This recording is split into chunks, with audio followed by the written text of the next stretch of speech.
Hello বন্ধুরা, আশা করি সবাই ভালো আছো। তো আজকের টপিক, আমরা কি ফোনে ট্রেডিং করতে পারবো বা ফোনের মাধ্যমে কি ট্রেডিং করা যায়? অনেকে অনেক রকম কথা বলে। কেউ বলে ল্যাপটপ লাগবে, কেউ বলে একটা প্রপার পিসি সেট আপ চাই, কেউ বলে সিঙ্গেল ফোনে করা যায় না।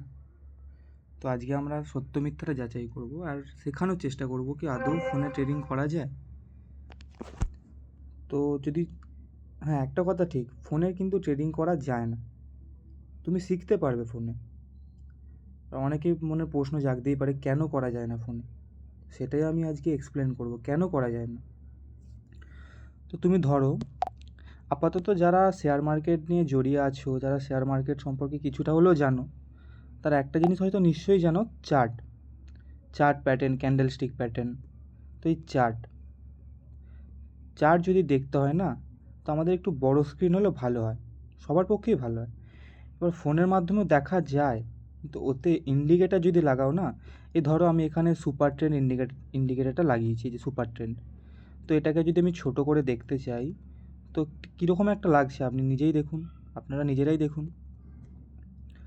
তো এভাবে ঠিক ট্রেডিং জিনিসটা হয় না, কেন এখানে সেকেন্ডের হেরফের থাকে। এবারে আপনার কাছে যদি একটা অপশনাল ফোন থাকে, একটা হ্যান্ডসেট থাকে অপশনাল, তো আপনি সেখান থেকে চার্টটা দেখতে পারেন। আর ট্রেডিংয়ে সবথেকে ইম্পর্ট্যান্ট যেটা জিনিস, সেটা অপশান চেন। আপনি চার্টে দেখবেন কিন্তু কিনবেন এখান থেকে, বেচবেন এখান থেকে। তো একটা ফাস্ট মুভমেন্ট চাই, যেটা এই অপশান চেনের মধ্যে আপনাদেরকে করতে হবে। তো এখানে কোনটা স্ট্রাইক প্রাইস, কোনটা ইন দ্য মানি, কোনটা out of the money, OI কি, এগুলো পরের ভিডিওতে আমি শেখাবো। তো আজকের টপিক এটাই, একটা ফোন দিয়ে ট্রেডিং করা যায় না।